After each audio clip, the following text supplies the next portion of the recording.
Bom dia, boa tarde, boa noite. Hoje é 7/4, quinta-feira, a nossa reunião de 9 às 10.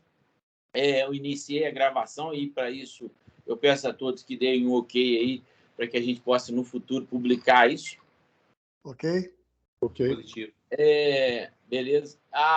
Na pauta, a gente vai estar discutindo hoje como que a Lei Geral se adequa às PMEs, né, as pequenas e médias empresas, que é a nossa realidade, né, de praticamente todo o universo desse contexto que a gente tem estudado, porque as grandes empresas elas até já têm alguma estrutura e, eventualmente, não estão abertas, né, a contratar esse mercado. E aí a gente vem falando sobre isso. Na semana passada, a gente falou muito sobre DPO, que é o cargo que se coloca, né, nessa condição de ser o grande responsável, embora esteja pacificado que a responsabilidade sempre é do controlador, né? Controlador ou CNPJ, e, através deles, os sócios desse CNPJ.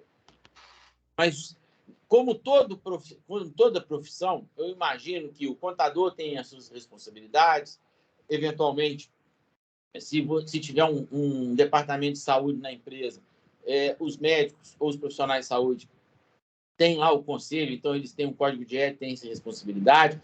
Os advogados, os engenheiros, todos esses que têm um conselho, eles têm já um código de ética, e a gente já estudou aqui que a Lei Geral ela acabou criando uma luz para alguns setores, mas, basicamente, muitos deles já tratavam essas informações através dos seus códigos de ética, das suas regulamentações, né? Aquelas profissões, aqueles cargos liberais, né? Profissões liberais que já têm conselhos, elas já tratavam isso. E a Lei Geral de Proteção de Dados, ela refinou e deu mais uma acelerada nesse processo.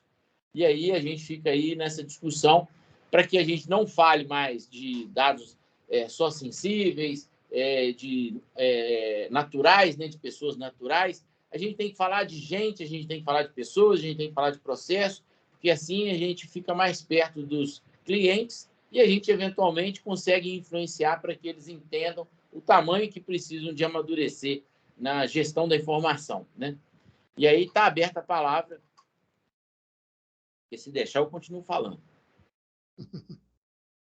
Pedro, como a gente havia comentado anteriormente, eu fiz um pequeno roteiro aqui para a gente falar sobre a resolução número 2, né, que foi liberada pela NPD agora dia 27 ou 28 de janeiro, agora, né? Isso aí já era esperado há algum tempo, né? Inclusive estava previsto em lei, né, que seria competência da NPD fazer a regulação de como a LGPD iria tratar os agentes de pequeno porte, né? E isso é um avanço a mais que a NPD dá, né, nessa caminhada, nessa trajetória de fazer a regulação, fazer a normalização, a pacificação de todos os itens.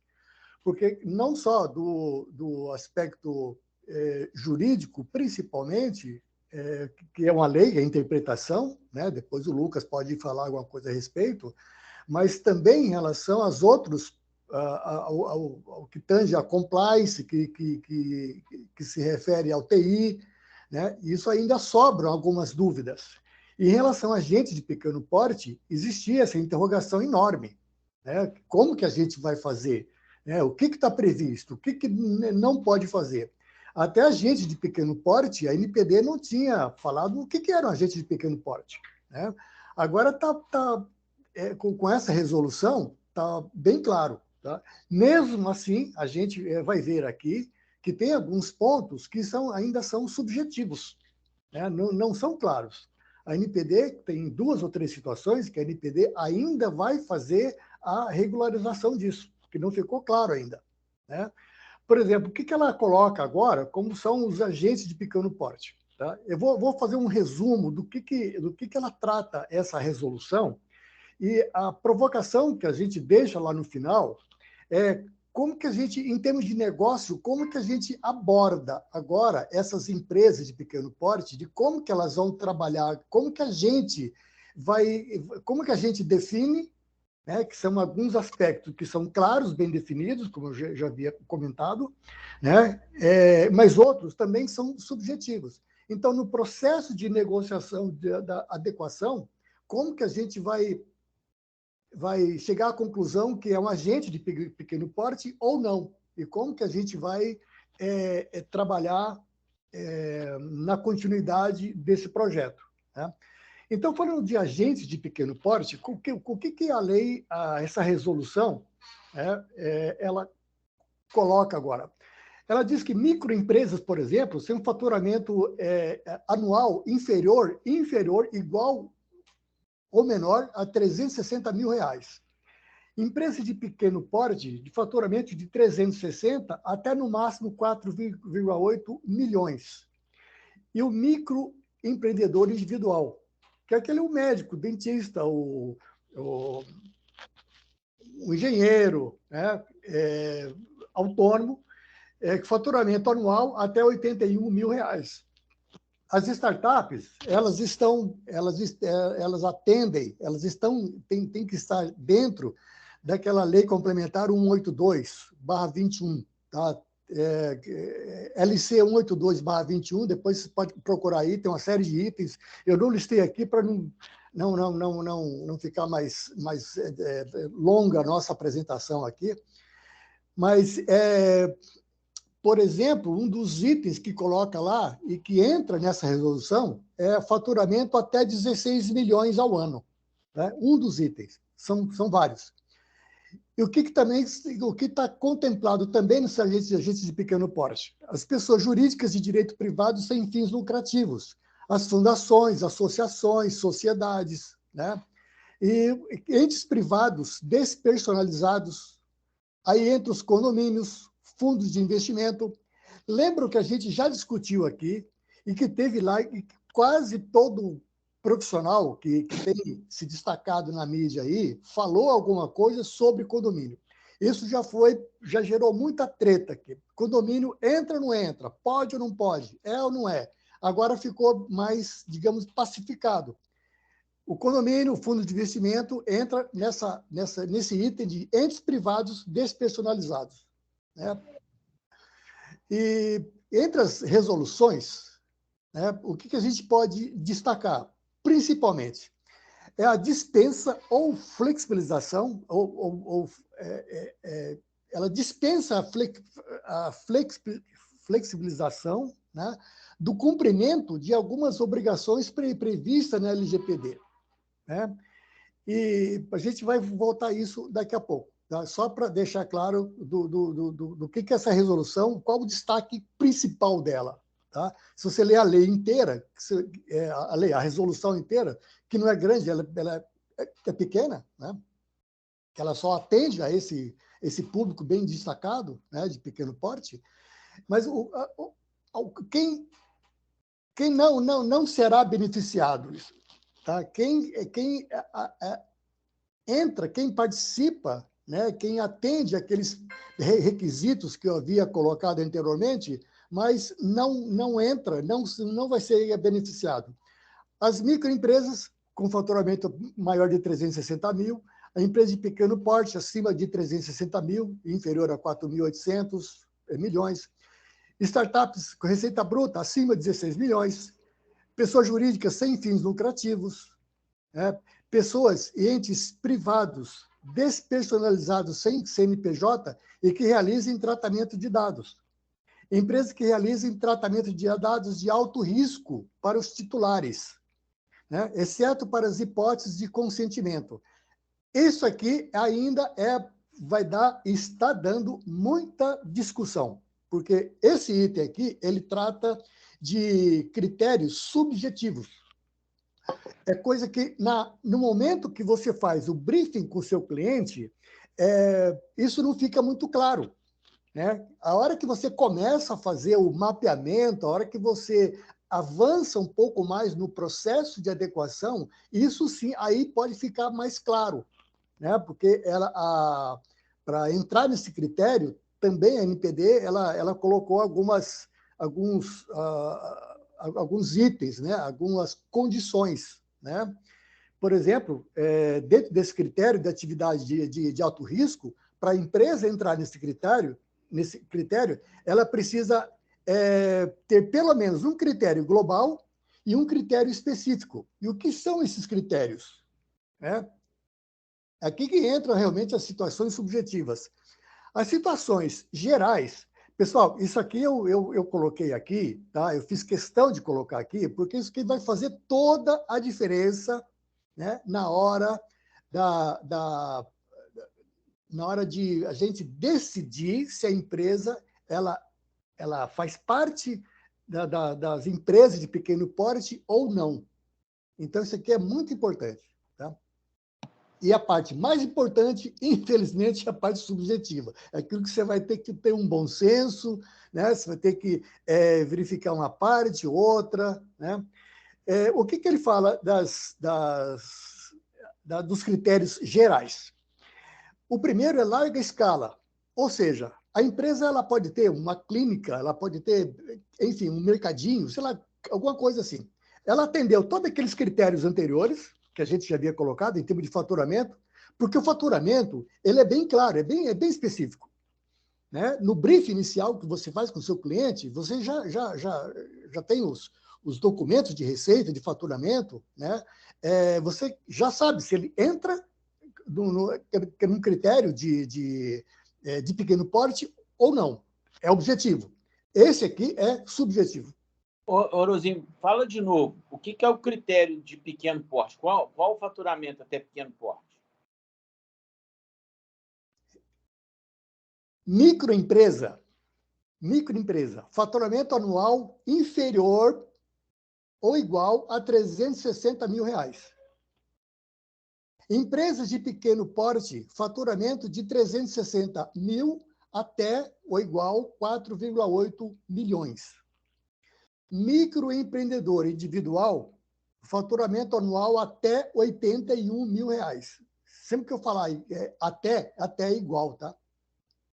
As startups, que atende a Lei Complementar 182, até 16 milhões, que não é só o faturamento. A parte de startup, tá? Ela é mais complexa, eu não coloquei tudo aí, mas um dos itens de faturamento que é bem objetivo é até 16 milhões. Que essa questão de 16 milhões, ela foge do mundo da gente, né? Porque faturar 16 milhões é um negócio... É faturar mais de 1 milhão por mês. Eles viram bem qual é o critério qual o modelo de negócio de startup, né? Algumas startups, a gente sabe, elas começaram e decolaram. Tá? No primeiro ano delas, já estava... o faturamento delas já era absurdo. Né? E tem startup que nunca dá lucro. Vou dar um exemplo aqui, o Uber. O Uber não dá lucro, é uma empresa que não dá lucro. Exatamente. Só complementando, então, as pessoas jurídicas de direito privado sem fins lucrativos, fundações, associações, sociedades, cooperativas e os entes privados despersonalizados, condomínios, fundos de investimento, por exemplo. Né? Tudo bem, Pedro? Sim, e você chegou a colocar aí o que diferencia dos critérios da microempresa de adaptação, de ajuste para de pequeno porte ou as outras etapas? Sim, é o que eu estou colocando agora. A parte de faturamento, ela é bem clara. Sim, mas aí as regras, o que altera de compromisso de uma faixa para outra? Sim, quando ela além desses critérios que eu estou comentando aqui, tá, que eu vou terminar já, tem a parte de faturamento e tem as partes dos critérios especiais, tá? Essas de critérios específicos, tá? Que são atividades, critérios de atividade de alto risco. Se você verifica na complexidade dessa adequação, que ela faz parte, que ela está dentro, ela faz parte da empresa de pequeno porte, ela tem algumas flexibilizações. Essas flexibilizações, o que ela pode fazer diferente de uma empresa normal, isso eu vou comentar na sequência. Tá? Primeiro, eu estou colocando um panorama do que é a empresa de pequeno porte, para depois eu vou colocar quais são os benefícios, tá, que a resolução traz para essas empresas que se enquadram nessa situação de pequeno porte. Ok? Então, continuando. Então, são duas categorias de critérios. Primeiro, de larga escala. Por exemplo, a empresa, uma clínica, ela tem meia dúzia de funcionários, isso já aconteceu comigo, tá? A empresa tem meia dúzia de funcionários, mas tem uma volumetria de dados absurda. Tá? Essa empresa, por exemplo, tá? Que eu cheguei a fazer um briefing com o pessoal, a empresa tem, ela tem uma sede, ela tinha mais de 60 filiais, que eram franquias, na verdade, tá? Mas tudo as pessoas entravam, faziam os seus cadastros, as suas solicitações a partir da empresa sede. Tá? Então, o site era único. Ela tinha mais de 1 milhão de CPFs cadastrados. Então, essa é a empresa de larga escala. E a outro critério é a importância, né? Ou seja, aquilo que afeta o interesse do titular. Os dados que ela coleta, por exemplo, podem gerar ou criam algum tipo de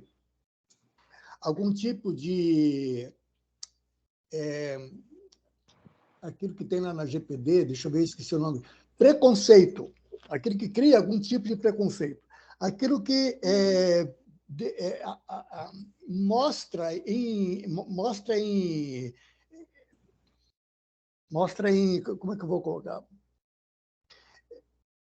Mostra demasiadamente o perfil das pessoas. Por exemplo, o uso de câmera, tá? O uso de inteligência artificial, né? Por exemplo, ou reconhecimento facial, também é outro item que entra nesse item de importância. Então, os critérios gerais são larga escala e importância, aquilo que afeta definitivamente os interesses do celular. Fala, Pedro. Essa condição, você travou ela aí no faturamento, ela parece até pouco relevante. Porque, por exemplo, eu fico imaginando que um condomínio fatura o quê? Fatura por unidade dos R$600, vamos colocar R$1.000. 20 unidades vai faturar aí R$3.000, R$6.000 por mês, quer dizer, vai ser um faturamento abaixo de 100 mil por ano. E ele tem os dados dos condôminos, tem os dados das crianças, tem os dados de imagem, tem informações que ontem a gente discutiu, que é aquele negócio do CPF dos moradores, porque tem que bater na hora da entrega para poder falar quem é que está recebendo, quem não está recebendo. Às vezes, essa informação ela perde um pouco a relevância quando a gente fala da complexidade e da gravidade dos dados armazenados, né? E processados. Aí, no caso de condomínio, Pedro, não é bem a questão de faturamento aí, mas ela é um ente, ela entra no critério de agente de pequeno porte por ser um ente privado despersonalizado, tá? Que aí, inclusive, além de condomínio, tem os fundos de investimento, tá? Você veja que tem empresas que ela pode ser, digamos assim, enquadrada no aspecto de faturamento, tá? E tem empresas, tá? Pessoas jurídicas, direito privado, sem fins lucrativos. O condomínio não tem fim lucrativo, mas é um ente privado. Pois mas a complexidade dos dados acaba gerando uma necessidade de adequação, né? E até de treinamento, porque você vai estar lidando, inclusive, com uma mão de obra até que deveria agora melhorar a qualificação. Porque não dá mais para a gente falar que o porteiro pode ser uma pessoa que não tem um grau de qualificação. Sim. Porque mas, Pedro, tem um detalhe. Isso não quer dizer que a empresa não vai passar por um processo de adequação. tá? Mais na frente, tá? Mais na frente a gente vai ver que esse processo de adequação ele vai ter que existir. A lei, essa resolução, ela flexibiliza alguns aspectos, tá? Porque ela vai passar por todo o processo de adequação, precisa passar. Tá? Então, Pedro e Orozino, só uma reflexão minha aqui. Exatamente no ponto que o Pedro está falando, o fato de ser condomínio, ele vai inicialmente se enquadra porque é um ente despersonalizado. Todavia, tocando nesse aspecto da importância dos dados que estão sendo tratados, talvez um condomínio não vai se enquadrar no tratamento diferenciado justamente porque ele tem tratamento de dados de alto risco. Sim, exatamente. Porque, normalmente, a gente vê, quase todos os condomínios, eles têm câmera. Né? E câmera... Agora, um detalhe, que para ele entrar nesse critério de alto risco, ele precisa ter um critério geral e pelo menos um critério específico. Isso. Né? Porque ele pode, por exemplo, ele pode ter as duas situações geral. Né? Ele pode ter de alta escala, uma volumetria de dados de alta escala e esse item de importância. Né? Ou seja, ele trata dados, tá? Que, de alguma forma, afetam o interesse do titular. Mas ele não cai em nenhum item do critério de especificidade. Então, ele continua sendo tratamento de pequeno porte. E ainda tem uma condição que, desburocratizando os processos, quanto mais a gente está falando de sociedades que, às vezes, não tem esse fim lucrativo, que é o caso de condomínio, às vezes as imagens estão sendo disponibilizadas para todos os condôminos. Simplesmente um login, uma senha, sem personalizar, sem dar o login, por exemplo, assim, o Pedro não loga como Pedro, ele loga como condomínio. Todo mundo acessa como condomínio. Então, você não consegue nem identificar quem está usando. E aqueles condomínios que não estão abrindo a chave dentro das imagens, tem alguns que usam a portaria remota para que acione abrir ou fechar a portaria. Então, quer dizer, aquelas câmeras de segurança estão no controle de acesso e que todo mundo tem acesso, tanto o terceirizado quanto as pessoas dentro de casa. Então, quer dizer, você pode ficar lá assistindo quem está entrando, quem está saindo e até gravando. Na verdade, Pedro, esses itens que você colocou não diferem... Peraí. Ops. Não difere em nada em relação a uma empresa que não seja de pequeno porte, porque aí já entra nos critérios, na preocupação, nas responsabilidades de segurança da informação, que, inclusive, a resolução ela fala alguma coisa a esse respeito. Tá? E a NPD é bem clara, lá no 47, se não me engano, das situações de segurança de dados. Não difere em nada. Tá?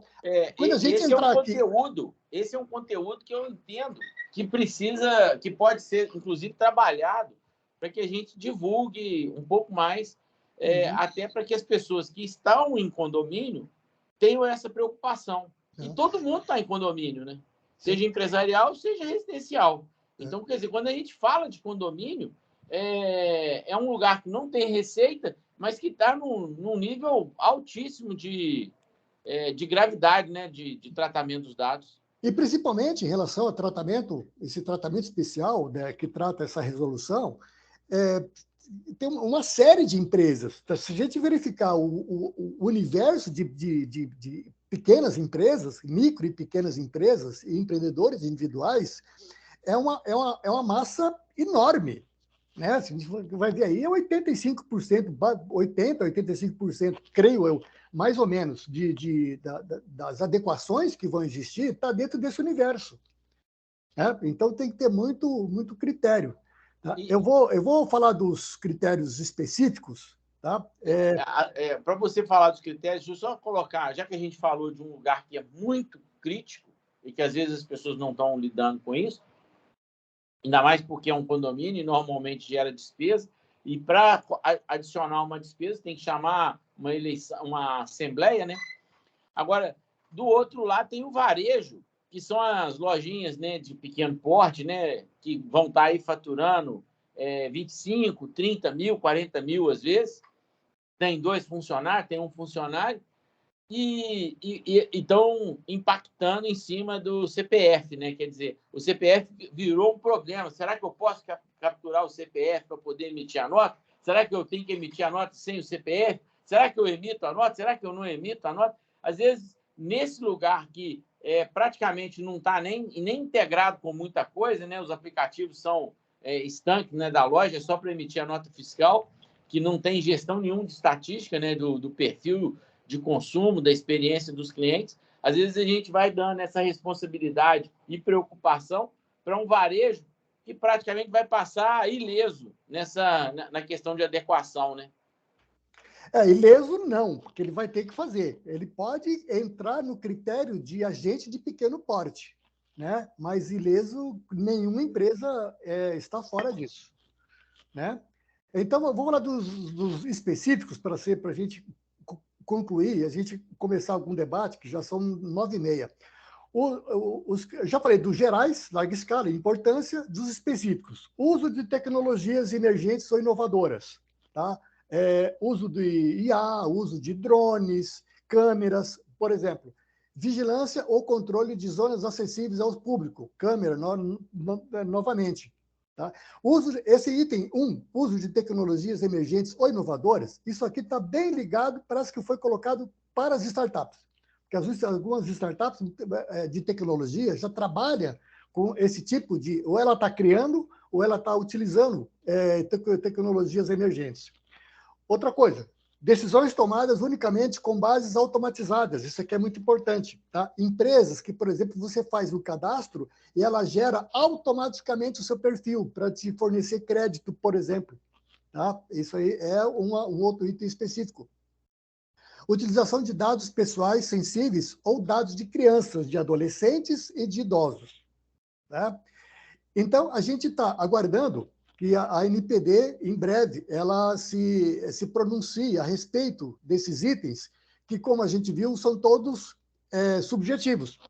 Você vai ter que conversar durante o início do projeto de adequação, lá quando você estiver fazendo um mapeamento, conversando com a empresa, você vai definir alguns pontos, você fala, opa, tem critérios aqui que não te define como empresa de pequeno porte.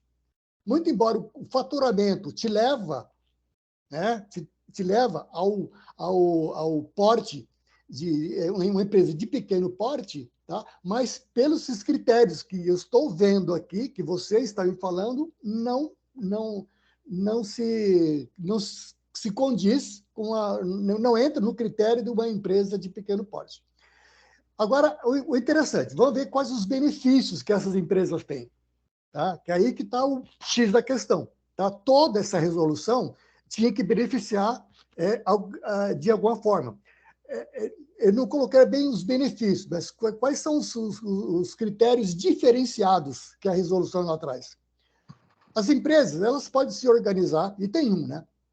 Elas podem se organizar através de entidades de representação, pessoa jurídica ou pessoas naturais. Né?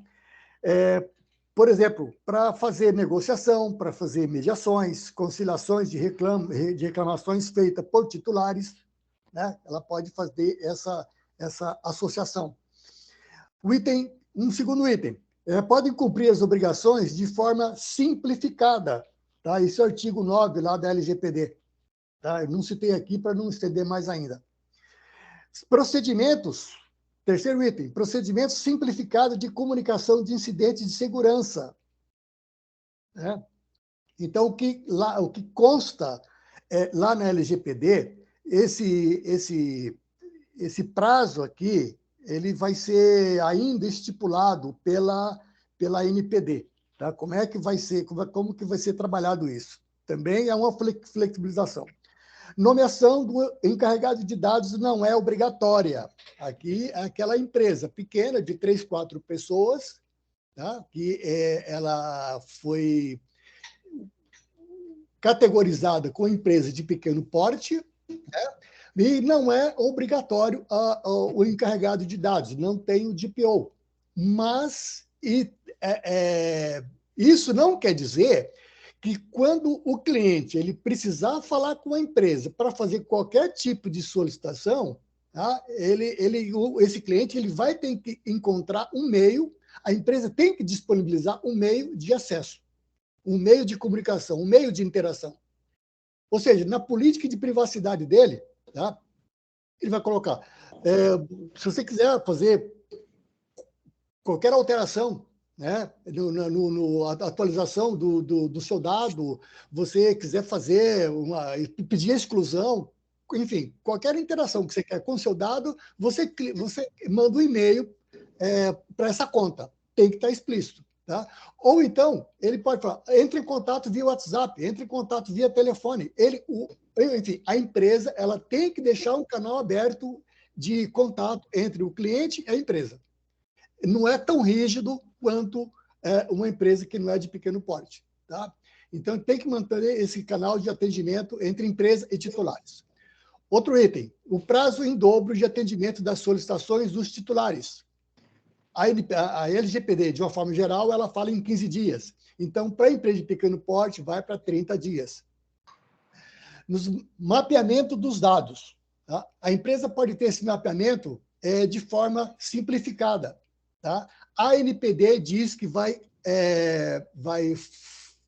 enviar, vai criar e vai disponibilizar um modelo específico para essa parte de mapeamento. Tá? Estamos aguardando. Outro item é para a comunicação de incidentes junto à NPD, tá? Que normalmente a LGPD ela fala em 2 dias, para esse aspecto, essa situação do agente de pequeno porte passa para 4 dias. E a política simplificada de segurança da informação. Ok? Em relação à política de privacidade, ela pode ser simplificada, mas a gente sabe que nunca menosprezada. Né? Pelo fato dela ser... a gente sempre... às vezes o gestor ele fala, pode ser simplificada. Então, de um cenário que ele vislumbra, tá? Ele acha que em poucas linhas ele pode falar, bom, é flexibilizado, eu vou colocar... Não é isso. Tá? Flexibilização não quer dizer que aquilo vai ser menosprezado, ignorado, fazer de forma rasa, pobre. Muito pelo contrário. Tá? Tem que tentar para o guia. As empresas, quando vai... essa parte que a gente tinha comentado anteriormente, que você falou de senha, acesso, sempre tem que atentar para as empresas, mesmo as empresas que entram no critério de pequeno porte, em relação à documentação, acesso aos computadores, acesso à sua rede, compartilhamento de acessos, exposição de contas ou senhas. Tá? E concluindo, essa flexibilização ela não dispensa a utilização de várias outras responsabilidades propostas pela LGPD. A empresa ela precisa observar as bases legais, os princípios, aquilo que a gente sabe de finalidade, utilidade, transparência, etc., que são 10. As diretrizes para a gestão da informação, que comentei ainda há pouco. A conscientização e treinamento. 2, 3 pessoas que têm na sua empresa precisam ter conscientização e treinamento. Não quer dizer que a quantidade de colaboradores ou de pessoas que envolvem o seu negócio não precise conhecer tudo que rege essa norma e a LGPD. Tá? E a parte jurídica, tá? Muito interessante, revisão de contratos. Né? E agora, na hora do negócio, né? Nesse brief inicial, no primeiro questionário, né? Que a gente já falou, verificar o tratamento. Dá um instantinho só. Ô, Orozimo, enquanto você está colocando aí, eu imaginei uma coisa aqui que pode criar uma função para as associações, até associações comerciais, como um benefício. Porque essas pequenas empresas que vão ter que criar uma adequação, elas já são associadas. E aí criar esse serviço como um adicional, um complemento, porque se tudo ficou simplificado, a associação pode se tornar um gestor de boas práticas. E aí fazer pequenos treinamentos, do mesmo jeito que faz para atendimento, vai criar uma condição bem interessante para aquelas empresas que, às vezes, elas não sabem por que elas vão se associar, e aí criar uma conexão. Tanto o cara que vai trabalhar com o MEI ou essas pequenas empresas que estão no Simples, que tem um faturamento bem baixo. E aí a associação pode ser um ponto de conexão. Ela não vai ser a responsável direto, que sempre é o controlador, o responsável, mas ela pode ser esse terceirizado complementar, adicionado na mensalidade. Quer dizer, é uma atividade bem interessante. Isso. A ideia é que as empresas de pequeno porte, o faturamento delas é pequeno. Tá? E a concorrência, etc., a situação de mercado, então faz com que essas empresas, o faturamento delas seja pequeno. Aí ela tem que gastar, ela tem que investir mais ainda com consultores, com empresa, com DPO, etc. Por isso que eles criaram toda essa situação para falar, olha, não só, você não precisa fazer todo ter aquela complexidade daquela adequação enorme que a gente colocou, né? Como também você pode fazer isso de forma curta, você pode fazer de forma flexibilizada, você pode fazer mais simples e mais barata. Isso que E da mesma forma, por exemplo, hoje o serviço de contabilidade, para quem hoje vai... Agora, a gente está em março, abril e maio, é a declaração do imposto de renda. E, às vezes, a gente paga um contador para fazer para a gente. É claro que isso acontece uma vez no ano. Essa questão pode ser um trabalho de 2, 3 vezes no ano, que seja uma questão que vai estar reunindo as empresas para estar discutindo, coloca um profissional que possa ser um cara de TI ou um advogado ou alguém de RH para falar especificamente para aquelas pessoas, e aí isso está na condição. Então, a associação pode criar um serviço, mas a gente, como empresa, pode se tornar também um provedor desse sentido, igual a gente hoje. Eu não sei aqui quantos são de TI, mas, por exemplo, hospedar um serviço de e-mail, hospedar um serviço de domínio, já virou uma mensalidade bem barata. E agora, se tornar esse responsável terceirizado, criando esses conceitos de boas práticas, a gente pode estar alinhando. Essa resolução ela trouxe algumas oportunidades bem interessantes e acho que a gente vai utilizar muito elas, né, Lucas? Agora, na terça-feira, o Lucas ainda não é da associação, mas eu acho que agora o próximo passo é colocar ele lá e fazer essa conexão, né, com esse mundo que a associação vive, mas a gente pode, como empresa, prestar esse serviço, né, de forma colocando, às vezes, taxa que a gente vê em startup, né? Assinatura de R$5 por mês, de R$10 por mês. Asa Service. Certamente. Né? Porque aí a gente cria um projeto de assinatura e pode fazer de forma instrutiva vídeos, a gente pode fazer reuniões, a gente agora consegue fazer isso, igual a gente está fazendo aqui, falar o seguinte, olha, nós vamos ter reuniões a cada 2 meses, quem quiser participar, participa, quem não quiser, depois assiste, mas vai estar aí numa assinatura e a gente que cria uma conexão, né? Isso seria importante a gente ouvir os nossos colegas agora. Lucas? Eu já vi um punhado de oportunidade aqui.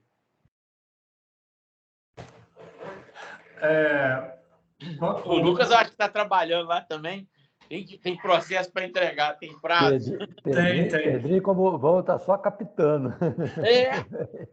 Tem que estar ligado, porque as oportunidades são assim. Passam e... Muito interessante. A abordagem do Pedro foi muito, muito relevante sobre as oportunidades. Agora, o Orozimbo trouxe um panorama tão completo que fica até difícil abordar alguma coisa depois dessa aula. Mas, deixa eu ver o que eu posso comentar aqui. Falando óbvio, né? A grande dificuldade vai ser enquadrar as empresas nesse filtro do tratamento flexibilizado, porque num primeiro momento, quando a gente olha apenas a questão dos faturamentos, que são requisitos mais objetivos, facilmente identificáveis na prática, a gente consegue enquadrar com relativa facilidade.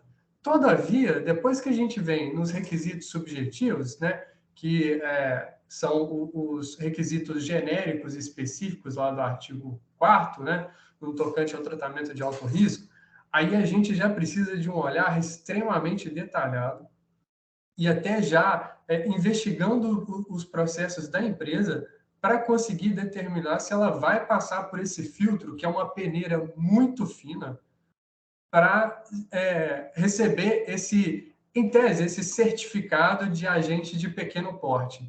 É uma questão interessante que eu resolvi comentar aqui.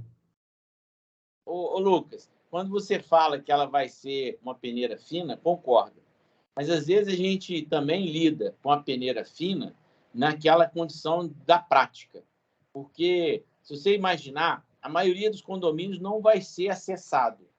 Então, ele pode estar criando uma pequena condição de adequação e aí ele se tornou uma atitude de boas práticas, ele se tornou uma atitude de funcionar, né? Porque o condomínio é um lugar mais inocente, né? Embora tenha dados muito sensíveis. Diferente, por exemplo, da vertical de saúde, seja laboratórios, seja consultórios médicos, seja o hospital. Nessa cadeia, os três, eles tratam de dados tão sensíveis e tão impactantes na vida das pessoas que aquilo que se vazar, a pessoa vai responder de uma forma muito crítica. Agora, num condomínio, a solução ela é sempre mais ajustada àquele contexto. Diferentemente, por exemplo, assim, se eu estiver lá fazendo um teste de paternidade, ou se eu estiver lá fazendo um teste de doença grave, se aquilo vaza, isso pode comprometer negociações, pode comprometer a minha pessoa, de repente, política, a minha pessoa na sociedade. Então, isso tudo é tão impactante que na vertical de saúde eu concordo que talvez isso não seja. Mas até na vertical de saúde, se o cara tiver uma conexão dessa, igual ele tem um contador simplesmente para fazer a contabilidade, e aí ele segue algumas boas práticas, é como se ele estivesse lá falando assim, olha, ele deu as primeiras atitudes de fazer a solução. É claro que talvez ele não vai estar mitigando 100%, mas ele vai ter uma agenda de falar assim, pelo menos ele teve um bom princípio, né? Pode não ter se ajustado, teve uma falha, teve um incidente, mas ele está lá tentando se ajustar. E aí, lembrando, ele treinou as pessoas, porque elas estão fazendo os treinamentos que eventualmente estão acontecendo nessa assinatura, ele cumpriu alguma documentação, porque isso gerou... ele teve uma falha. Teve. Mas por que teve essa falha? Aí já começa a ser uma discussão de nexo causal, que os juristas têm aí boa experiência. Mas ele teve lá os bons princípios. Os atenuadores estão presentes, né? Eu acho que o Dante usou a palavra que eu estava faltando aqui no meu vocabulário. É um poliglota. O Leandro, que está chegando aí, que falou que está buscando um aprendizado, né? E até o Eduardo, aí, que é da área da informação também, da TI, se quiserem estar colocando as suas ponderações, está na hora. Bom, senhores, deixa eu aproveitar que não é nenhuma ponderação, mas é tentar uma questão prática, ver se já aconteceu com vocês. Um dos pontos ali dessa adequação para esse segmento específico diz respeito ao DPO e ao canal de comunicação, que a empresa tem que divulgar pelo menos isso para os titulares ou para a própria autoridade nacional. Se a gente pegar esse universo de pequenas microempresas, enfim, condomínios, etc., eles não têm site, não têm redes sociais. A gente pode estar falando de pequenos comércios, pequenas empresas, etc., mas pode estar falando também de, por exemplo, cartórios. Não sei se vocês já tiveram essa experiência, mas a gente tem atendido alguns cartórios e eles não têm site, não têm rede social, nada. No nosso caso aqui, o que a gente tem, numa situação dessas, o que eles têm feito é colocar informações naquela página do Google. Quer dizer, quando pesquisa lá o cartório, aparece lá do lado direito o mapa, o nome, Google alguma Empresas, coisa né? assim. Google Negócio. Google Meu Negócio. Isso. E ali ele coloca a informação de como acessar para tratar de assuntos relativos a dados pessoais ou LGPD. Vocês já pegaram algum caso desses? O que vocês acham dessa solução? Ou talvez entre na linha do que vocês estavam comentando, né? Quer dizer, é um atenuante. Quer dizer, pelo menos ele tentou fazer uma divulgação, se não é a melhor ou a ideal ou aquela que a autoridade nacional buscava, mas pelo menos ele tentou. Eduardo, eu acho que nesse caso de cartório, a maioria deles nem está aí nesse negócio de micro e pequena empresa, porque eles faturam muito. Sim, sim. Então, eles já vão estar numa situação que eles precisariam de estar se adequando. Uhum. Eu tenho acompanhado que existe um cartório que ele é do D-1 tecnologia e aqueles que já passaram por... O dono do cartório faleceu, porque enquanto ele estiver vivo, está valendo.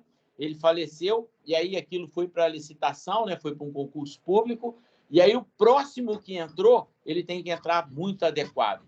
Então, é como se a legislação falasse o seguinte: aqueles que estão lá, nós vamos deixar eles até que façam um concurso, e aí quem entrar tem que estar adequado. Todos os que entraram novos, entraram com digitalização, com automatização, com toda essa parte de compliance muito agressiva. Por quê? Primeiro, porque é um lugar que tem uma receita alta e tem capacidade de receita e investimento. Os outros, que também têm a capacidade de investimento, eles estão num legado de pessoas que receberam um cartório por uma dádiva política. E aí, nesse, eles não conseguem nenhuma obrigação para os caras. A única obrigação que eles conseguiram foi travar a parte da receita. Eles colocaram aqueles selos e aí criou uma obrigação, que o cara não pode cobrar um valor tão exorbitante. Nem a tabela de preços ela existia antes. O cara cobrava de acordo com a face do cidadão ou o negócio que estava ali na frente dele. Mas, então, esse novo, que é concursado, ele está muito mais ajustado. Está muito mais ajustado. Mas eu acho que essa é uma discussão muito interessante, mesmo porque o D-1, que é os que receberam por política, né, e não estão sendo tão afetados, mas até eles já vem começando a ser cobrado esse ajuste. Por exemplo... Pedro, só uma pergunta. Existe previsão em lei esse tratamento diferenciado para os cartórios anteriores? É uma questão de prática. É uma questão de prática e de capacidade de auditoria. Pois é, Pedrinho, mas ele perguntou... Eu acho que todos estão submetidos à corregedoria. Negócio, entendeu? Não foi isso que o senhor perguntou? Senhor Eduardo. Desculpa, não entendi. Foi isso que você perguntou, a questão da página do Google Meu Negócio em relação à LGPD, não é isso? Na verdade, eu comentei com relação a pequenos negócios, que também tem, quer dizer, pequenos comércios, etc., que se enquadram como microempresa e eles não têm nenhuma divulgação via rede. Quer dizer, como é que esse pessoal faz a divulgação do contato para dados pessoais? Aí eu mencionei os cartórios, que normalmente não atuam, não se enquadram como micro e pequenas empresas pela questão de receita, mas eles também não têm, pelo menos assim, mais no interior dos estados, eles não têm uma necessidade de redes sociais. Então, eles não têm site, não têm Instagram, não tem nada. Como é que a gente faz ou como é que eles fazem essa divulgação do ponto único de contato para tratamento de dados pessoais? O que a gente tem recomendado é pelo menos ajustar a página do Google. Tem alguma outra alternativa ou a LGPD está obrigando esse mercado a ir abrir sites, registrar domínios, etc.? Não, Eduardo, não obriga nada. Tá? Também é um daqueles itens que fica bem a critério. E quando você vai fazer o processo de adequação, o consultor, na verdade, ele vai verificar em loco, né, conversando com o cliente, qual é o melhor meio de comunicação, o melhor meio de interação que ele pode fazer pelo histórico dele com o cliente dele. Pode ser via WhatsApp. Eu não tenho WhatsApp. Uma conta de e-mail. Telefone. Né? Ou seja, o que a resolução ela pede que tem que ter pelo menos um meio de comunicação com o seu cliente. Ela não diz qual. Pode fazer um comentário sobre esse tema? Deve. Deve. Vamos ao artigo 41 da LGPD, parágrafo 1º, que fala exatamente sobre a comunicação das informações do encarregado. A identidade e as informações de contato do encarregado deverão ser divulgadas publicamente, vírgula, de forma clara e objetiva, vírgula, preferencialmente no sítio eletrônico do controlador. Não fala que tem que ser no sítio, preferencialmente no site do controlador. Mas eu entendo que se o controlador não tem site, ele apenas divulgando lá, por exemplo, no estabelecimento dele, tem uma plaquinha lá, como qualquer um de fácil acesso, qualquer um que ingressar no estabelecimento vai visualizar, já está, de alguma forma, dando cumprimento à exigência. Tá, mas Sim. aí uma segunda pergunta. Nesse caso, via WhatsApp, via telefone, ou o que quer que seja com o seu pequeno comércio, como é que a autoridade nacional, em caso de alguma necessidade de contato com essa empresa, vai fazer esse contato? Olha, eu acho que, em termos de redes sociais, claro, vocês colocaram divulgação por telefone, e-mail, que é essencial, mas o Google Meu Negócio e o Google, que é o principal buscador mundial, ele é a porta de entrada para todas as empresas na internet. Eu acho que é o mínimo necessário... Perdão, o telefone aqui. O mínimo necessário é que tenha um cadastro no Google. E como é que ocorre esse cadastro? Através do Google Meu Negócio. Se o cidadão, a empresa, faz um registro do nome dele, do telefone e do e-mail no Google Meu Negócio, eu acho que já fez o mínimo do mínimo necessário. E, a partir daí, ele se salvaguarda de qualquer cobrança da lei. Entendo isso. Pelo menos é o que eu tenho visto em relação às redes sociais. A partir daí, o Google Meu Negócio, você vai para o Instagram, você vai para o Facebook, vai para os demais, mas cumprido esse pré-requisito de divulgando telefone e endereço no e-mail no Google Meu Negócio, eu acho que já resolveu o início do problema, né? É que isso, para mim, fica bem claro. Desculpa só te interromper. Sim, claro. Eu estou entrando a primeira vez. Eu vou ter que sair porque eu tenho uma reunião agora agendada para as 10, tá?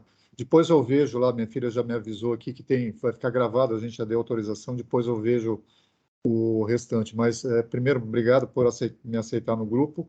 E, assim, eu vou procurar participar mais ativamente para tirar essas dúvidas, que eu entendi que esse grupo é um pouco mais prático do que teórico, porque de teoria a gente está cheio e eu acho que grande parte não se aplica quase nada a esse mercado de 85% que a gente estava comentando aí de microempresa.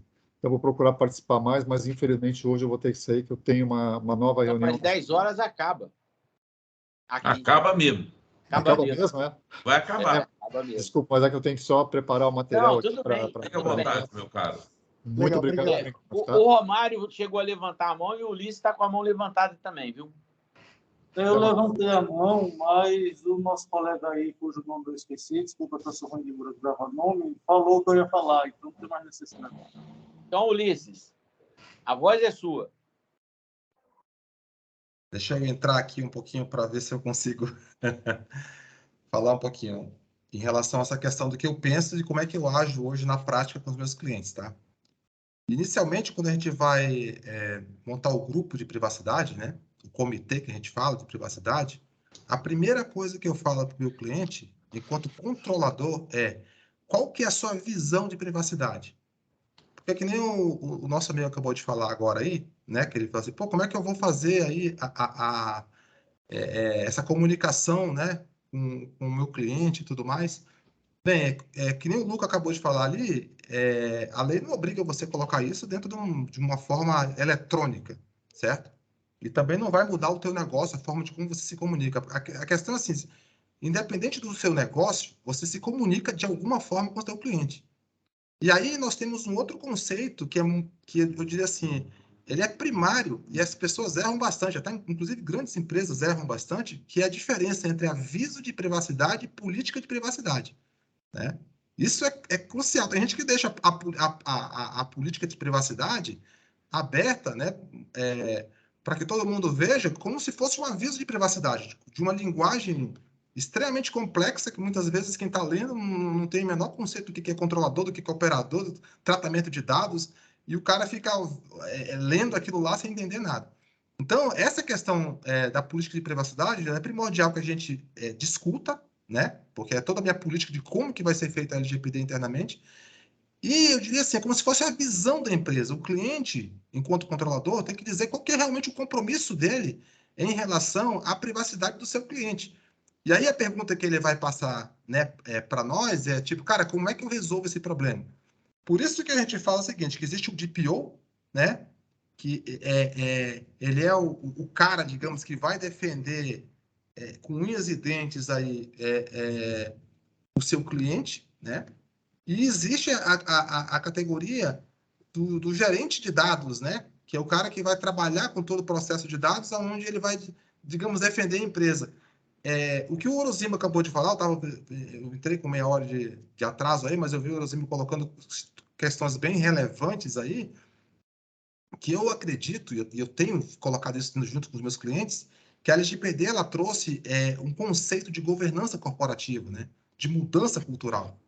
Muitos estão procurando somente se adequar à lei de alguma forma, né, da forma mais barata, ou enfim, né, esperando que de repente a NPD coloque situações mais amenas para ela, e ela não está se integrando realmente com compromisso, né, que seria a própria mudança cultural da empresa.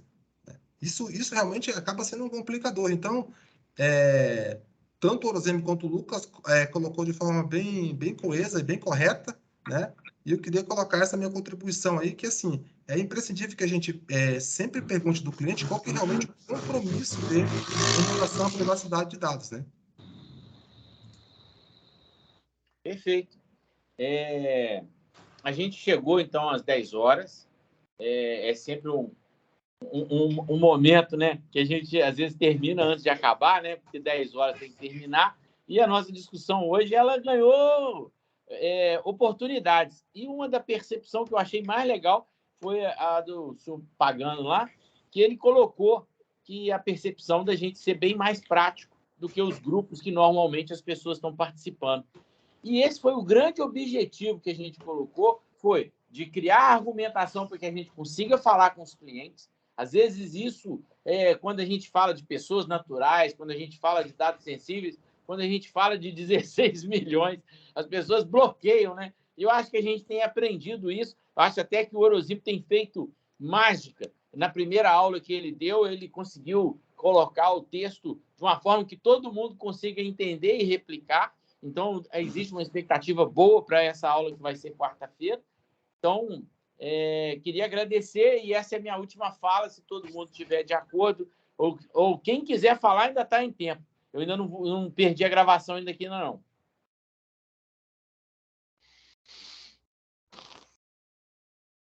A palavra está aberta, senão eu vou parar a gravação aqui. Vou aproveitar então e pedir para... hoje, no final da tarde, no máximo até amanhã, vou deixar a arte pronta para a nossa apresentação do dia 13, né, quarta-feira que vem, sobre engenharia social. Né? Então, peguem o material aí, bota creme de leite, orégano e passa para frente. Né? Vamos ver se a gente tem um bom público aqui, porque o assunto realmente dá muito o que falar. Perfeito. Com certeza. Estou parando a gravação aqui, então. Show.